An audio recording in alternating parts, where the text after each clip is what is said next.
수요예배 말씀 본문입니다. 요한복음 8장 31절 32절 함께 읽겠습니다. 그러므로 예수께서 자기를 믿은 유대인들에게 이르시되 너희가 내 말에 거하면 참으로 내 제자가 되고 진리를 알지니 진리가 너희를 자유롭게 하리라. 아멘. 오늘 수요 예배 메시지 제목은 제자 실종.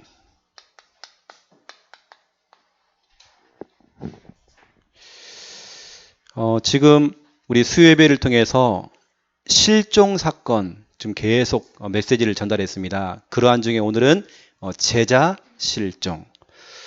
오늘 저와 여러분이 좀 말씀을 들으면서요, 내가 무리인가 아니면 제자인가 확인돼야 됩니다. 예수님께서 3년 동안 공생의 기간 동안에 3년 동안 사역을 하는 동안에 수많은 사람들이 몰려왔거든요. 그런데 그 수많은 사람 가운데에 우르르 따라다니는 군중이죠. 무리들이 있었고 또 말씀을 따라가는 제자가 있었잖아요. 그렇죠. 그렇다고 하면 나는 무리인가 나는 제자인가? 이 부분이 오늘 여러분들이 정리가 좀 돼야 되겠죠. 그 이전에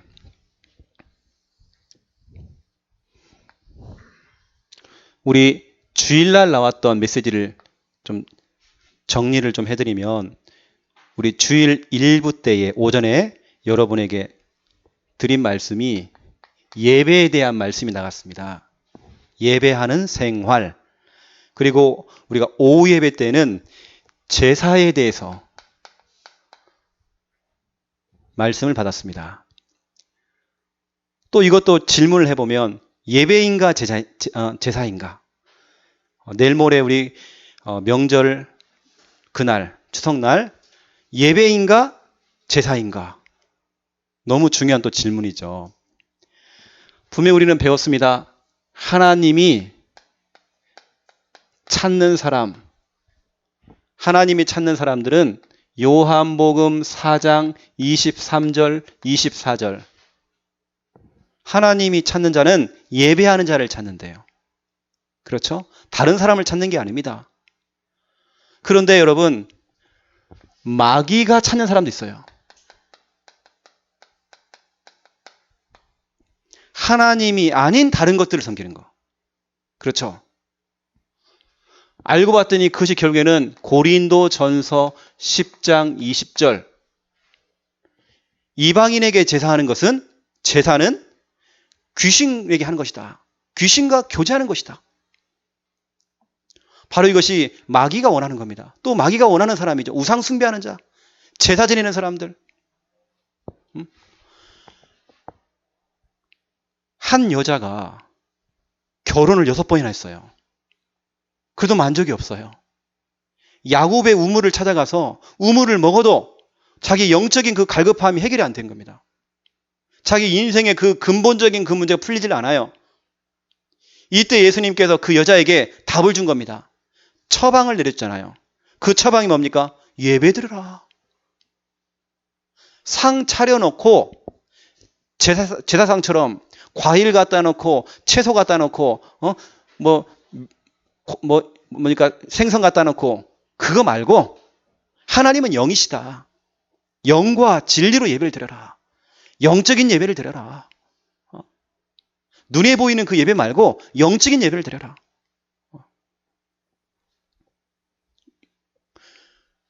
그러면서 또 우리가 중요한 부분이 있죠. 분명히 성경은 또 말하고 있습니다.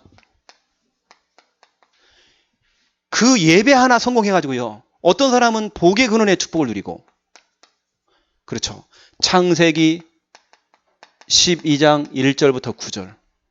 예배 하나 성공했는데 이것이 인생 성공이 된 겁니다. 자기 인생의 모든 것 성공이 됐어요.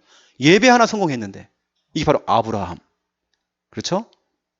복의 근원. 그런데 제사를 지내놓고 우상 숭배하면서 철저하게 가문이 재앙을 받고 그 재앙이 우리 자녀와 우리 후손들에게 그대로 대물림이 되어져요. 대물림. 얼마나 끔찍합니까? 출애굽기 20장 3절부터 5절. 그래서 여러분들이 잘한 건요, 이거밖에 없습니다. 여러분 가정 가문에 제사를 없앤 거. 그렇죠. 너무 중요한 사건이잖아요. 어떤 사람은 예배 드리고 복의 근원이 됐고, 어떤 사람들은 제사 지내면서 우상 숭배하면서 재앙을 받았단 말이에요. 그 재앙이 자녀와 후손들에게 그대로 대물림이 됐단 말이에요. 할아버지도 아버지도 아들도 그 손자까지 계속 대물림이 되어서 저주를 받아요. 그 바로 우상 숭배의 결과예요. 여러분이 그 우상에서 그 제사에서 빠져나왔다. 그게 복이라니까요. 이 정도가 아닙니다. 그 예배 드리는 그 장소에 우리는 담대히 나가야 돼요. 교회 가는 것을 핍박하고 예배 드리는 것을 자꾸 남편이 핍박을 하고 시댁에서 자꾸 핍박을 하고 우리 부모님이 나를 핍박하더라도 담대히 나가야 돼요. 담대히. 히브리서 4장 16절. 여러분 은혜 받는 자리예요. 담대히 나가야 돼요. 혹시 교회 안에 어떤 인간관계가 있잖아요. 그래도 담대히 나와야 돼요. 왜냐? 예배를 통해 내가 살아야잖아요. 지금요. 내가 죽으면 안 되거든요. 담대히 나와야 돼요. 뭔가 걸리는 것이 있어도 담대히 나와야 돼요.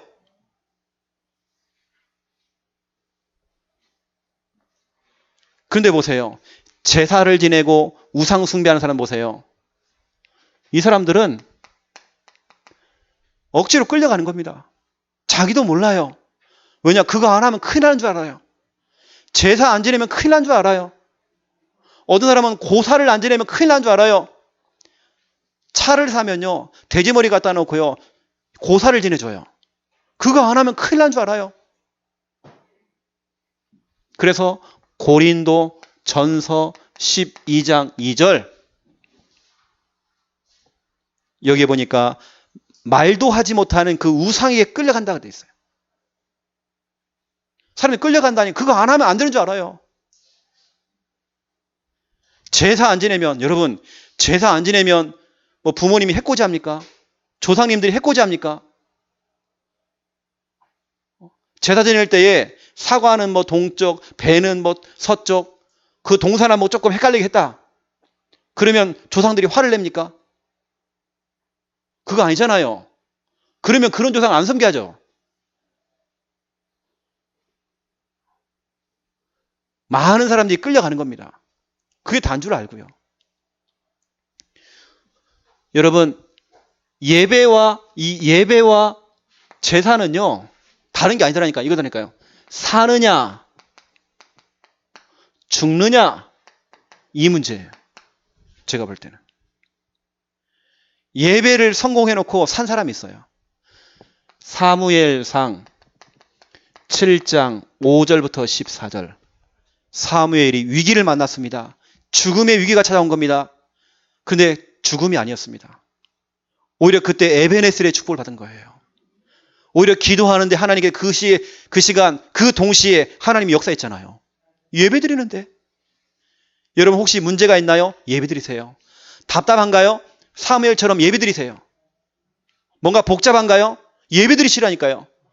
혼자서라도 여러분 말씀 펼쳐놓고 예배 드리시라니까요. 아니면 찬양을 하세요. 예배 드려야 됩니다. 뭔가 자꾸 복잡하잖아요. 내가 몸이 아프잖아요. 혼자 예배 드려야 됩니다. 이건 사느냐 죽느냐예요.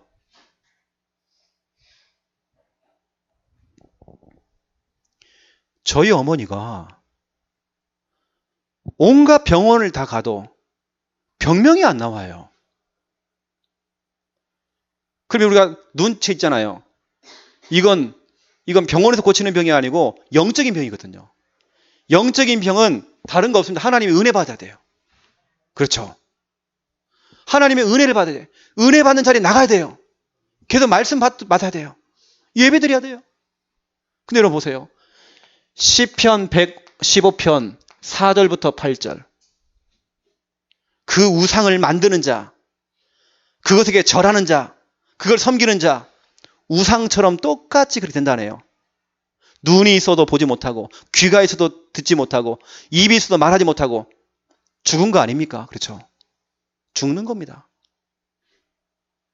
우상 숭배의 결과예요. 제사를 지내는 결과입니다. 여러분 얼마나 안타까워요. 그래서 여러분들은 기도하시라니까요. 여러분 가문에 아직까지 남아있는 그 제사, 아직까지 남아있는 그 우상 숭배 그거 끊어야 됩니다. 이것이 우리 자녀와 우리 후손들에게 내려간다니까요. 그 저주가요. 여러분 본격적으로 싸우셔야 됩니다. 자, 본론입니다. 1번. 나는 무리인가? 아니면 2번. 나는 제자인가? 참 중요한 질문입니다, 이건.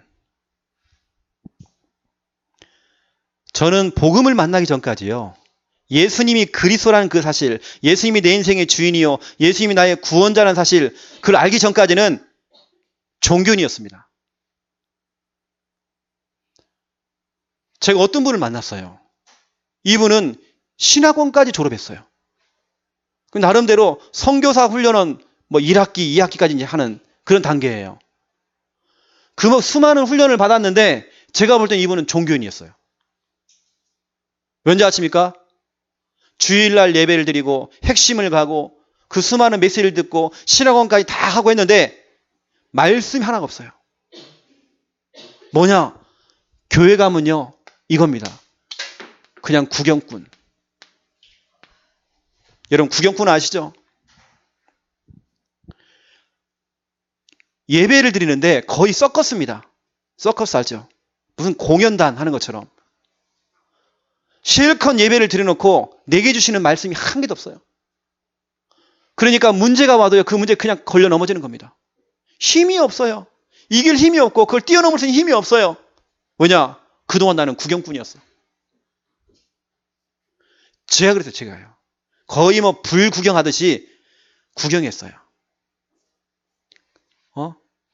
부흥 강사 오면요 웃긴 얘기만 막 박수 쳐주고 그거 진짜 많이 했어요.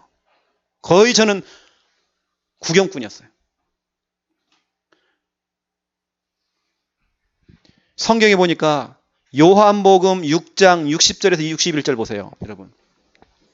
요한복음 6장 60절에서 61절. 요한복음 6장 1절부터 59절까지 무슨 내용입니까? 예수님께서 기적을 일으켰어요. 예수님께서 수많은 표적을 일으켰어요. 사람들은요 거기에 관심 많습니다. 오병이어 사건, 5,000명을 먹이는 그 사건이 일어났잖아요. 예수님께서 물 위로 걸어갔어요. 그 어마어마한 기적을 보니까 박수칩니다. 와 대단하다 예수님.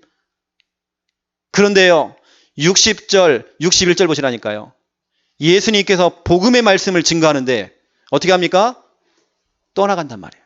한 명씩 하면 떠나가요. 저는 어찌 보면 제 신앙이요 이랬습니다. 교회는 열심히 다닌지 모르겠지만 복음 없었습니다. 말씀 없었습니다. 그렇게 달려왔다니까요. 거의 구경꾼이었어요. 그러면서 두 번째입니다. 예배를 드리는데 예배가요 영적인 예배가 아니고 이겁니다. 예식 그냥. 그래 교회가 교회당이 아니고 예식장이 돼버렸어요. 예식. 어떤 의식이 된 겁니다.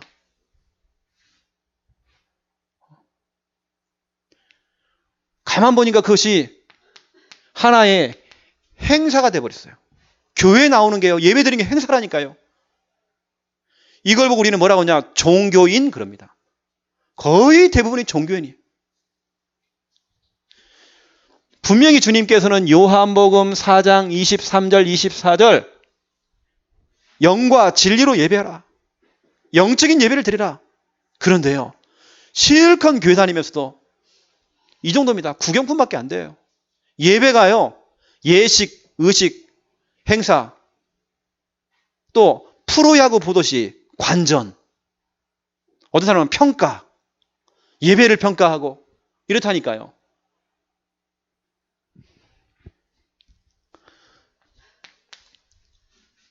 어떤 분들은 워낙 또 천성 자체가요, 착해요. 너무 또 착해가지고 이겁니다. 봉사자. 우리 증인이 있잖아요. 저기 우리 오순자 집사님이 교회 가고 열심히 청소하고 열심히 설거지하고 그러니까 아이고 일꾼 왔다고. 자기는 시달려갖고 열심히 한 건데 자기는 너무 고통스러워 막 귀신이 보이고 들리고 하니까 너무 시달려가지고 이 청소하고 설거지했던 건데 일꾼 왔다고. 거의 사람들이요. 교회 와가지고 봉사마다 끝납니다. 일마다 끝나요. 열심히 봉사하고 열심히 헌신하고 열심히 뭐합니까? 희생하고 나중에는 지치고 지치니까 나중에 시험 들어 나가버리고 왜 이 교회는 자꾸 일만 시키지? 일 시킨 것도 없는데 자기가 한 건데 자기가 지쳐요. 여러분 마리아와 마르다 있지 않습니까?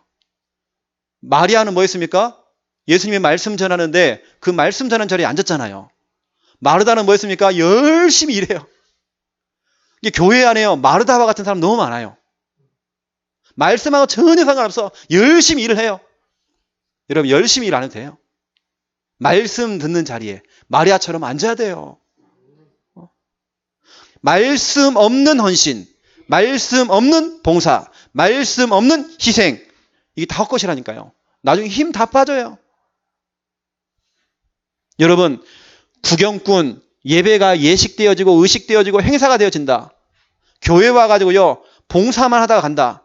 헌신만 하다가 그냥 간다. 지친다니까요. 이걸 가지고는 우리 인생의 영적 문제.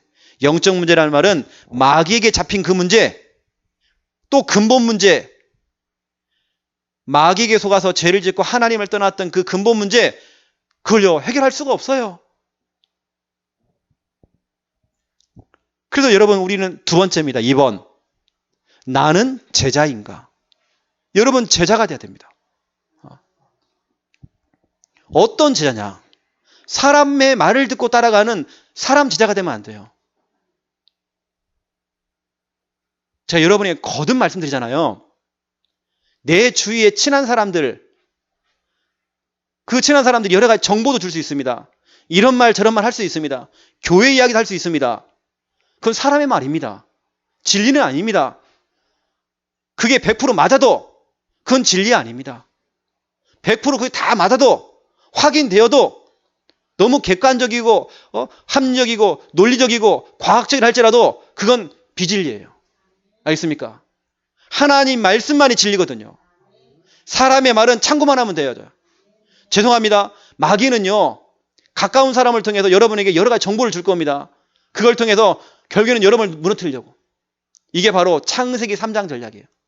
마귀가 찾아와가지고요. 하나님 말씀에는 귀를 닫게 만들고 사탄의 메시지를 듣게 만들잖아요. 이게 사탄에게 다락방을 당하고 이 사탄에게 팀 사역을 당한 겁니다. 사탄에게 개인 양육을 받게 된 겁니다. 여러분 사람의 말은 참고하세요. 여러분 사람 제자가 되면 큰일 납니다.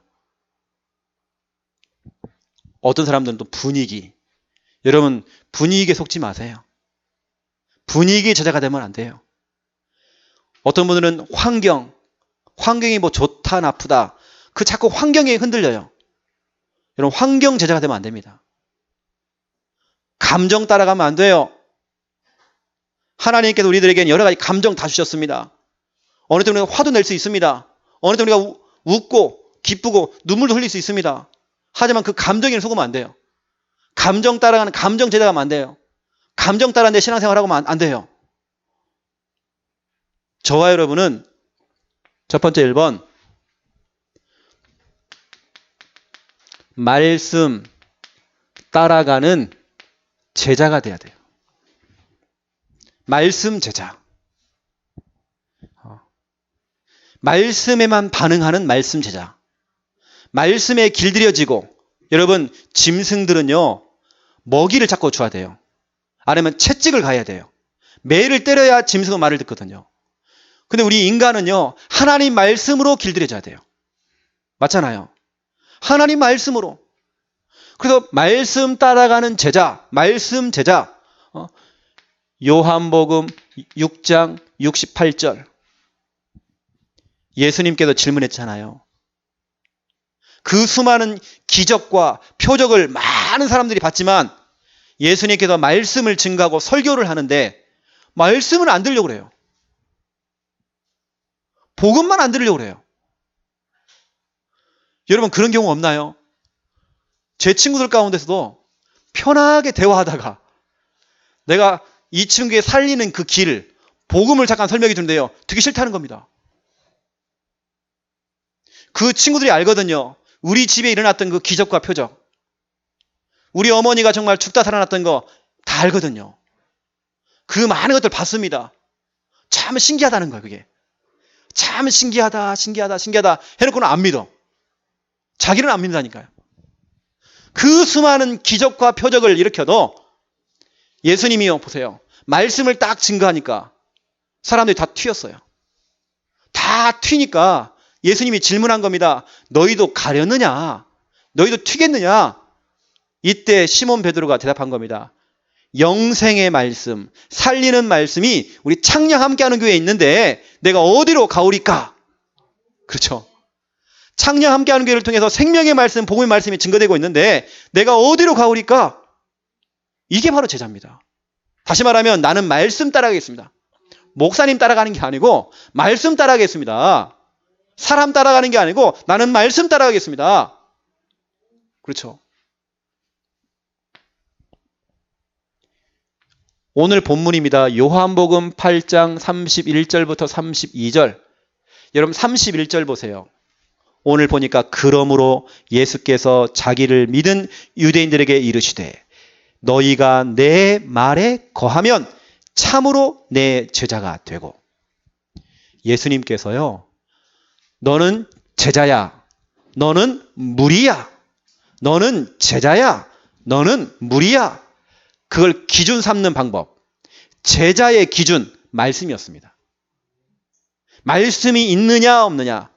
여러분 말씀 없이 신학원 다니고 말씀 없이 선교사 훈련은 다니고 말씀 없이 합숙 가고 말씀 없이 열심히 봉사하고 말씀 없이 열심히 예배도 드리고 말씀 없이 구경꾼 되어지고 결국에는 무너져요. 나중에 여러분 이 영적 문제, 근본 문제 막을 수가 없어요. 사단의 그 역사를 막을 수가 없어요. 저와 여러분은 말씀이 있어야 돼요. 제자의 기준, 말씀이 있어야 돼요. 이 말씀을 가진 여러분들이 바로 제자입니다. 여러분들은 비가 오나 눈이 오나 오잖아요. 말씀 듣기 위해서 오잖아요. 제가 오늘 또 착각했어요. 몇 명이나 오겠냐. 근데 제자는 와요. 말씀 듣기 위해서 와요. 부부싸움 해도 와요. 기분 상해도 와야 돼요. 뭐냐, 말씀이 떨어지니까 영생의 말씀이 여기에 있는데 내가 어디로 가오리까? 그 말씀이 진리인데 진리를 알지니 진리가 너희를 자유롭게 하리라. 말씀을 들어야 내가 풀려나잖아요. 내가 말씀을 듣고 또 들어야 현실에 묶이고 상황에 묶였던 것들, 묶이고 잡히고 매였던 것들이 풀려나잖아요. 얼음땡 알지 않습니까, 여러분? 얼음땡. 얼음 상태에 있다가 문제라고 하는 금대 때문에 얼음 상태에 있다가 땡! 말씀을 통해서 땡! 왜냐하면 여러분 말씀만이 진리라니까요. 말씀만이 진리예요. 말씀만이 우리 삶의 기준이에요. 여러분 다른 걸로 기준 삼으면 큰일 납니다. 제가요. 지금은 완전히 바뀌었지만 예전에는 제가요. 귀가 진짜 얇았어요. 그래서 제가 사기도 많이 당했어요. 귀가 진짜 얇아요. 사람의 말을 그만큼 잘 들었다는 말이잖아요. 아니 고속버스를 딱 탔는데요. 어떤 사람이 표를 자꾸 나눠줘요. 그래서 표를 이제 번호를 이제 부르는 겁니다. 내가 딱 당첨이 됐어요. 너무 좋아가지고 시계를 준다는 겁니다. 얼마나 좋아요. 시계 받으니까 좋은 거예요. 뭐 롤렉스 이런 거예요. 엄청 좋아요. 10,000원에 판단해요. 샀잖아요. 갔더니요. 시계 바늘이 따로 놀아요, 이처럼. 뭐 방수돼요, 방수. 물이 꽉 차가지고요. 제가요, 진짜 사기 많이 당했어요. 제가 사람의 말을 너무 잘 들었다니까요. 근데요, 복음을 듣고 말씀을 읊조리고 계속 말씀이 내 거 되니까요. 이제는 사람의 말은 다 참고입니다. 어느 때는 우리 김미아 사모가 해주는 것도 100% 참고입니다. 저한테는요. 가까이에서 하는 말들은 다 참고예요. 그것이 나에게 유익이 아닙니다. 어느 때는 나를 무너뜨려요. 나에게 주는 그 정보 자체가요. 나를 무너뜨린다니까요. 그것 때문에 내가 편견이라는 걸 가져요. 그 말을 듣고 나는 선입견 가져야 돼요. 나는 그 말을 듣고요. 그 사람에 대해서 신뢰가 깨져버려요. 사람의 말은 그렇습니다.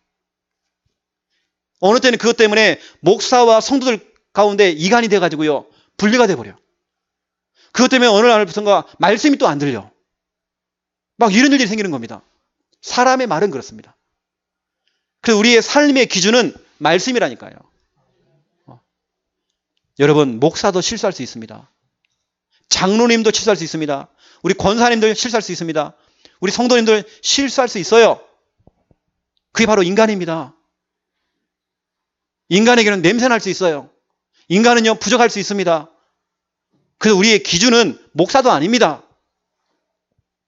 말씀이다, 말씀.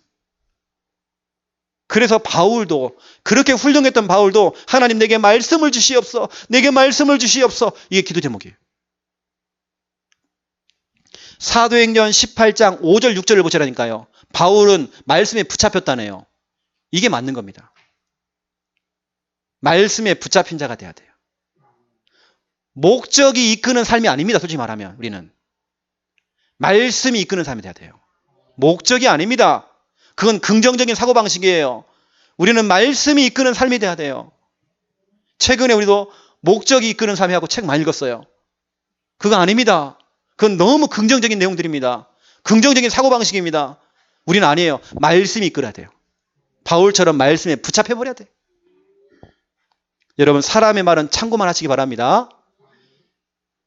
어느 때는요, 그런 말들 내가 귀를 닫아버려요. 오히려 그 사람이 나를 죽이려고 하는 그게 독이 되어져요. 자, 여러분 잘 하시는 거 두 번째입니다. 말씀 가지고 기도하는 제자. 여러분 잘하고 계시잖아요. 우리 교회 성도들인 거 너무 잘하고 있잖아요. 말씀 가지고 기도하는 제자. 요한복음 15장 7절 8절 나의 말이 너희 안에 거하면 무엇이든지 원하는 대로 구하라. 그러면 다 받으리라. 말씀 잡고 기도하는. 와, 제가요 이 맛을 한번 보니까요 자꾸 말씀을 잡게 되어져요. 그리고 그 말씀 잡고 기도하게 되어져요. 나중에는 바울처럼 말씀이 나를 잡고 가요. 나는 그런 체험을 너무 많이 했습니다. 여러 가지 현실 안에서도요, 여러 가지 어려움 속에서도 나중에 보니까 말씀이 성취가 되어 있어요. 나는 그런 체험들을요, 맨날 하는 거예요, 맨날. 왜냐? 저와 여러분은 중언부언 기도가 아닙니다. 우리의 기도는 언약 기도 아닙니까? 그렇죠? 여러분들이 말씀 잡고 기도할 때에 시편 103편 20절에서 22절 이때 천사가 움직여요. 천사는 하나님 말씀에만 반응해요. 여러분이 말씀 잡고 기도할 때에 말씀 심부름을 해요. 기도 심부름을 해요. 여러분이 말씀 잡고 기도할 때 시간과 공간을 초월해서 천사가 심부름해요. 이 천사의 역할, 말씀 잡고 기도하지 않습니까? 여러분 턱 쪼가리다가요 금쟁반을 딱 받쳐가지고요 여러분의 모든 기도를 가지고 올라갑니다. 그걸 심부름한단 말이에요. 하나님께 그걸 올립니다. 아, 우리 김인분이가 이렇게 기도했네? 하나님 응답하시는 겁니다. 말씀 잡고 기도하는 언약 기도. 예전에는 제가요 금식 기도, 저는 방언 기도도 많이 했거든요. 옛날에요.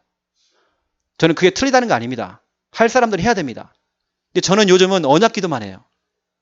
언약 기도하니까 옛날처럼 40일 금식 기도하고 그거 안 해도 되더라니까요. 언약 기도하는데 응답이 되어져요. 예전에는 고함 많이 질렀거든요. 함성 많이 질렀거든요. 이제는 고함 안 질러도 괜찮아요. 조용히 하는데도 하나님 응답하시는 거예요. 어젯밤에 우리 성도님 한 분이 어떤 문제 때문에 참 많이 힘들었나 봐요. 직장일 때문에. 직장 동료 간의 그 문제 때문에 너무 많이 힘들었나 봐요. 그분이 이렇게 표현을 해요. 목사님, 그 직장 동료가 예를 들어서 내 목에 칼을 대도 내가 용서해야 됩니까? 저한테 이렇게 연락이 왔어요. 언제까지 용서해야 됩니까? 저한테 그래요. 그래서 제가 답변을 이렇게 줬습니다. 우리 성도님은 용서할 수 없을 겁니다. 왜냐? 그만한 힘이 없습니다. 우리 성도님이 그만한 믿음 없습니다. 용서할 수 있는 힘을 얻으셔야 된다고 했어요. 용서하는 게 중요한 게 아니고 용서할 수 있는 힘을 얻어라. 용서할 수 있는 믿음을 길러라. 그 믿음을 길리는 방법, 로마서 10장 17절 말씀을 들어라. 여러분 무조건 기준이요 말씀입니다. 저는 말씀을 들어라. 로마서 10장 17절 말씀드렸습니다. 말씀을 들어야 믿음 생긴다. 믿음이 있으면 요한 1서 5장 4절 승리할 수 있다. 그러니 우리 성도님은 다른 거 하지 말고 신명기 30장 14절 말씀을 가까이 두어라. 당신 입, 당신 마음속에 가까이 두어라. 이렇게만 되어지면 이 응답이 따라온다. 그래서 제가 여러분 적어보세요. 시편 119편 48절에서 50절. 너무 중요한 성구거든요. 여기 뭐라 되어 있습니까? 하나님 말씀을 읊조리면서 기도하는 겁니다. 읊조리면서 중얼중얼거리면서 씨부리면서 자꾸 입을 가지고 씨부리면서 말씀 갖고 기도하는 겁니다. 읊조리는데 뭐라 되어 있습니까? 49절에 보니까 소망이 자꾸 생겨요. 소망이 생긴다니까요. 또 뭐라고 되어 있습니까? 고난 중에 위로라고 해서 위로를 얻게 되어져요. 말씀을 자꾸 내가 읊조리면서 기도하는데 소망이 자꾸 생겨요. 내 현실은 빚도 많고 내 현실은 암담한데 내 현실은 캄캄한데 소망이 생겨요. 말씀을 읊조리면서 기도하는데 고난 중에서도 위로가 되어져요. 그러면서 뭐라 됐습니까? 50절에 보니까 나를 살렸다네요. 말씀이 나를 살렸다네요. 여러분 그게 맞습니다. 그래서 제가요 그분에게요 이거 잡으라고 했어요. 말씀밖에 없다. 우리 성도님의 소망은 말씀밖에 없다. 목사도 아니다. 말씀이다. 그 고난 중에 위로는 말씀밖에 없다. 성도님을 살리는 방법은 말씀밖에 없다. 말씀을 잡아라. 그분이 한참 생각했나 봐요. 나중에 한참 넘어서 10시 넘어서 문자가 왔어요. 저한테. 목사님 너무 감사합니다. 말씀을 읽는 중에 이분이 힘을 얻었나 봐요. 아 그렇구나. 말씀밖에 없구나. 말씀이 소망이구나. 말씀이 나에게 위로를 주는구나. 말씀이 나를 살리는구나. 그래서 우리가 말씀을 읊조리는 겁니다. 우리가 언약 기도를 하는 것입니다. 여러분 우리가 어느 때는요. 우리 예전에 그 노무현 대통령이 대통령 못 해먹겠다 했던 것처럼 못 해먹을 때가 많아요. 저로. 못 해먹겠을 저로. 근데 여러분 말씀이 위로요. 말씀이 소망이요. 말씀이 나를 살려요. 그래서 우리는 말씀으로 돌아오는 겁니다. 우리 창녕 함께하는 교회 성도님들은요. 말씀 제자가 되세요. 말씀 제자. 우리는 좀 부족합니다. 다 연약한 사람들이 모였습니다. 우리는 끊임없이 말씀을 읊조리는 겁니다. 언약 기도하는 것입니다. 그래서 말씀 가지고 기도하는 제자가 돼야 돼요. 감사하죠. 그분이 큰 위로를 받았어요. 큰 힘을 얻었어요. 그분이요. 저한테 이렇게 문자가 왔어요. 어떻게 해야 됩니까? 그 용서해야 됩니까? 물음표 쳐놓고요. 이 표시죠, 여러분요. 이 표시. 우울하다는 말이거든요. 눈물입니다. 근데 이분이요. 다 해놓고 목사님 감사합니다 해놓고는 이렇게 보내왔어요. 이렇게. 갈매기 눈으로 탁 왔어요. 보세요. 말씀을 들으니까 이분 살아났잖아요. 힘을 얻잖아요. 이게 저는 항상 말씀으로 답을 다 드리거든요. 뭐 다른 거 가지고 저는 다른 부분들은 상담해 줄 수 있는 저는 그런 수준도 안 됩니다. 저는 뭐 상담 안 배웠고 말씀으로만 그냥. 여러분에게 좀 결론을 좀 말씀드리겠습니다.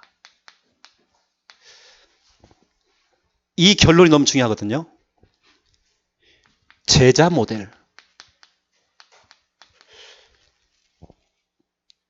성경에 보니까 우리가 그동안 잘 알지 못했던 사람 가운데 우리가 많은 아는 사람이 있지만 그중에 우리가 생소하게 들었던 사람 가운데 괜찮은 참된 제자들이 많아요.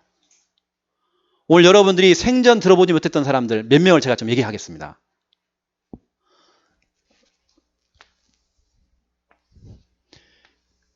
그 중에 첫 번째가 누구냐면 데살로니가 교회.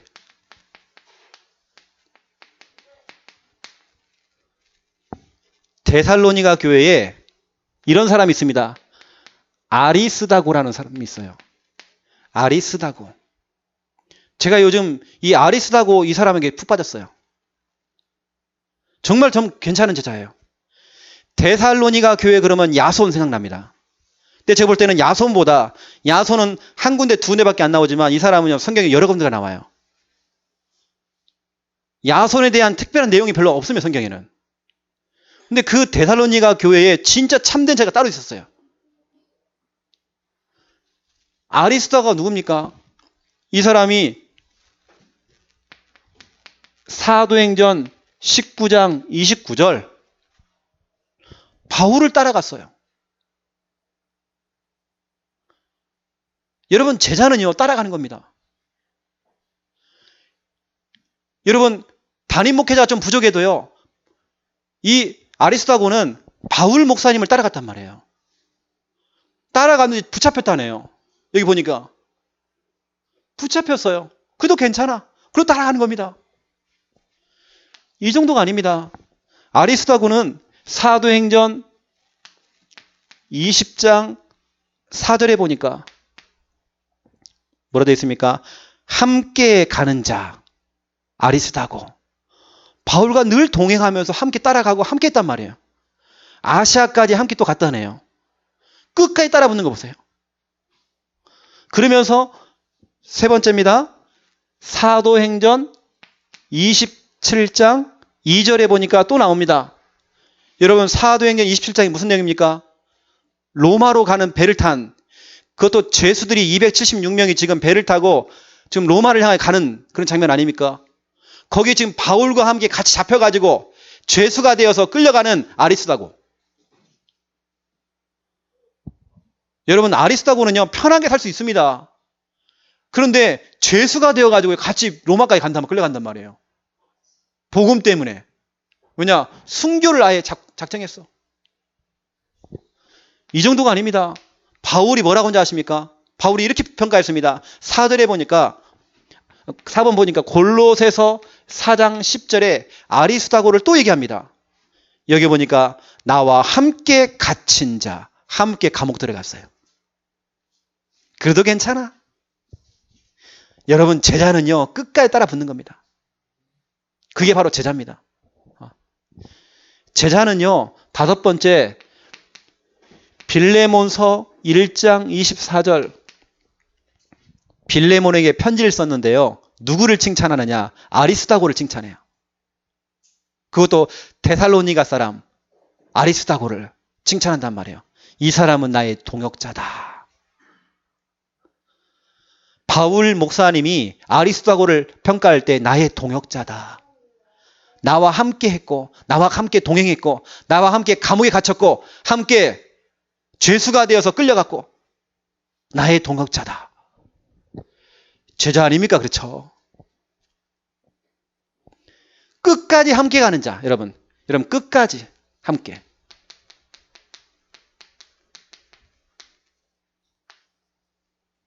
이게 바로 제자입니다.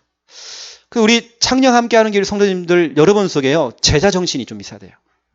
제자는 끝까지 가는 겁니다. 교회 안에 이런 일 저런 일 생길 수 있습니다. 하지만 끝까지 같이 가는 겁니다. 제자는 그렇습니다. 자, 두 번째 보세요. 에베소 교회에 문제가 왔거든요. 그런데 문제가 오니까요. 무리와 제자가 구분됐어요. 여기 보니까 누가 나오냐면 이런 사람이 나옵니다. 오네시보로. 이름도 참 오네시보로.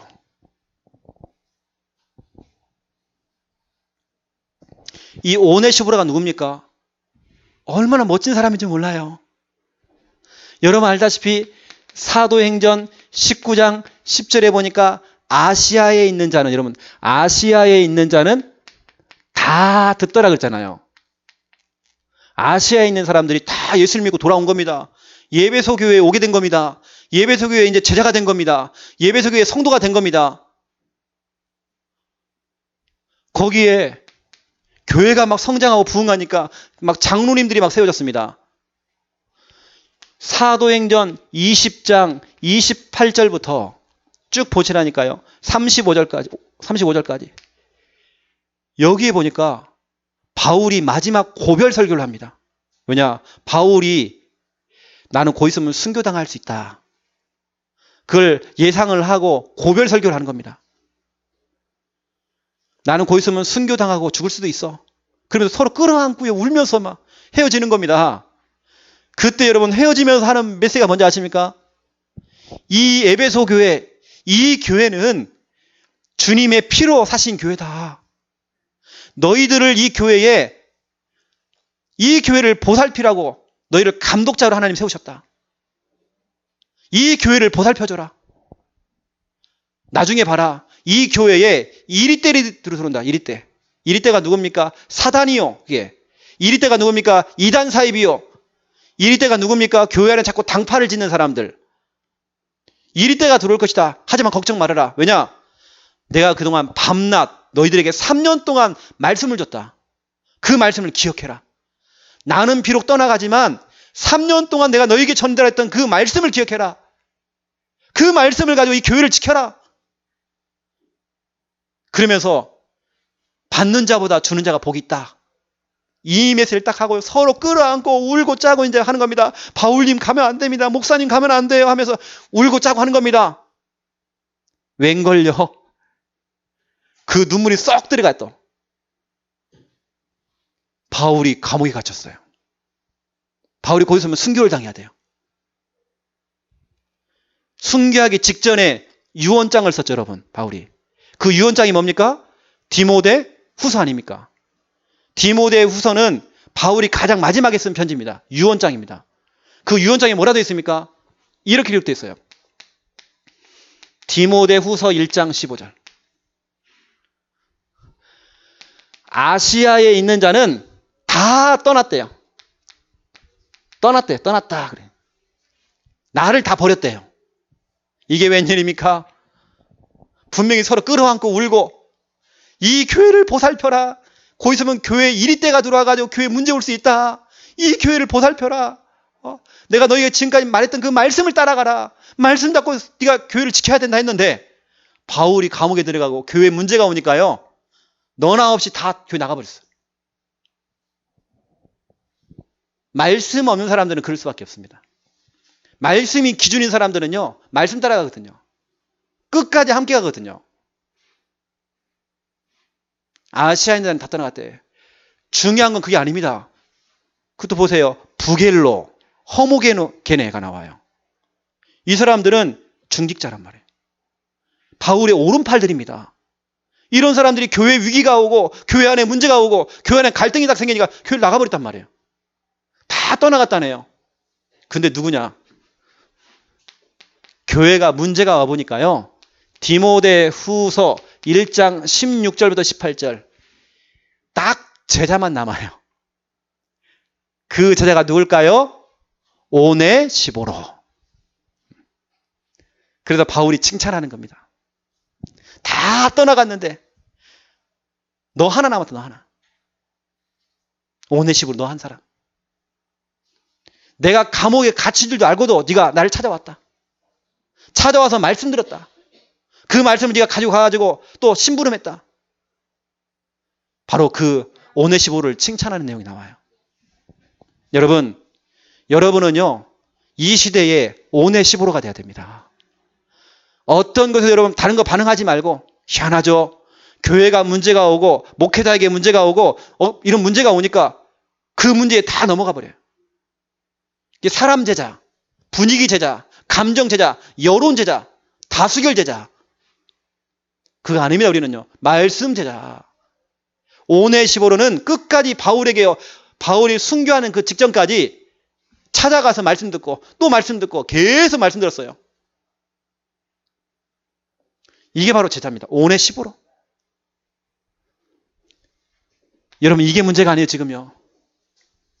요한계시록 2장 1절부터 7절 보시라니까요. 너무 끔찍한 말이 여기 나와요.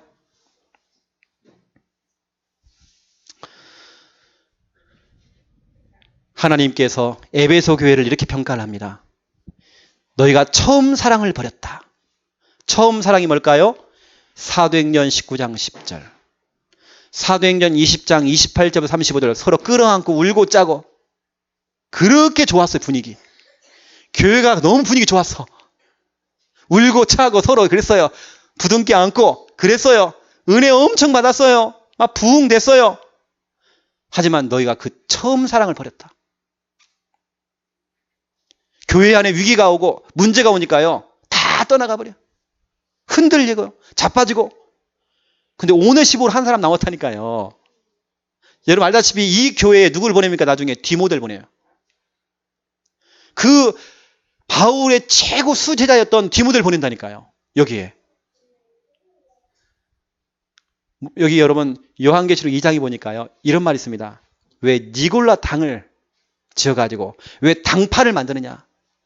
여러분 교회 안에 당파가 있으면 안 되잖아요.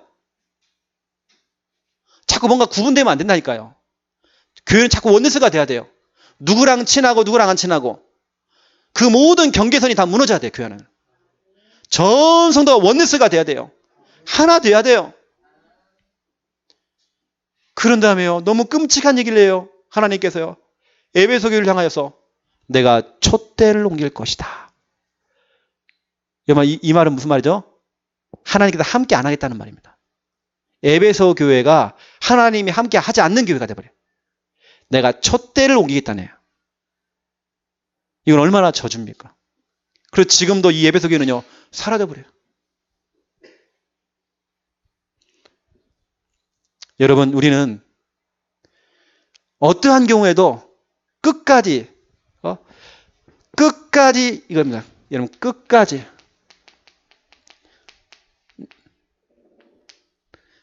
남아야 돼요. 오네시보로처럼. 교회 안에 어떤 문제가 오고 갈등이 와도 끝까지 남아야 돼요. 이게 제자란 말이에요. 그럼 여러분 공통점을 보세요. 끝까지 함께하고 끝까지 남는 그 제자. 그 제자의 특징 말씀이었다니까요. 말씀이 있기 때문에 끝까지 함께하는 겁니다. 말씀이 있기 때문에 끝까지 남는 것입니다. 이게 바로 제자란 말이에요. 우리 교회 우리 성도님들이 아리스다고처럼 또 우리 교회 성도님들이 오네시보로처럼 이 응답을 누려야 돼요.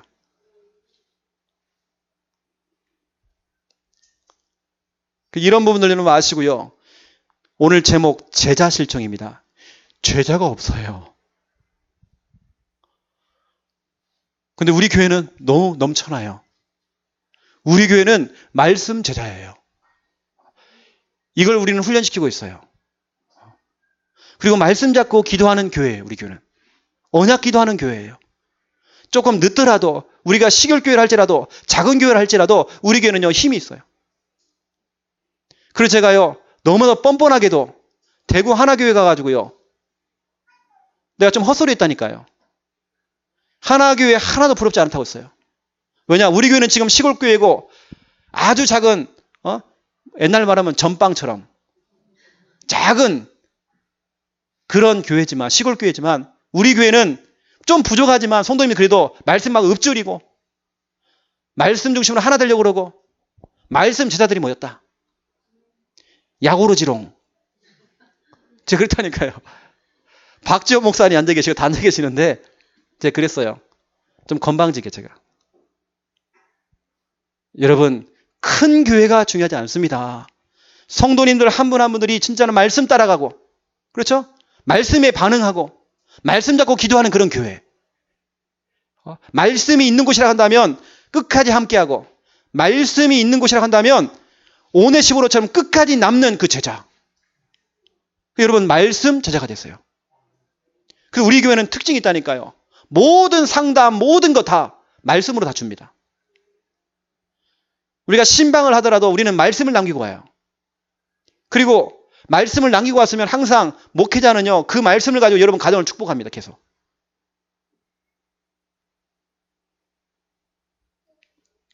제가 지금도 기도하는 것 중에 생각나는 게 있어요. 여러분 가정들 다 제가 기도하지 않습니까?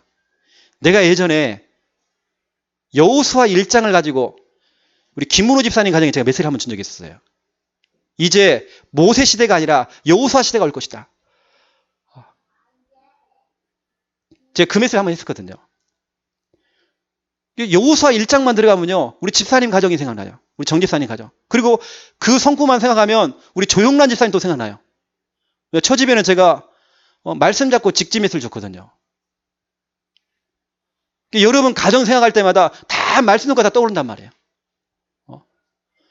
우리 이경욱 집사님 가정에는 에베소 3장 20절 늘 생각나는 성구 있습니다. 뭐냐?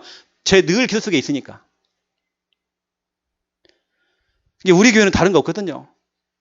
뭐 목사가 뭘 잘한다 못한다, 또 성도들이 뭘 잘한다 못한다 상관없습니다. 우리 교회는 여하튼 말씀 따라가면 돼요. 분명히 말씀은 성취가 되어집니다.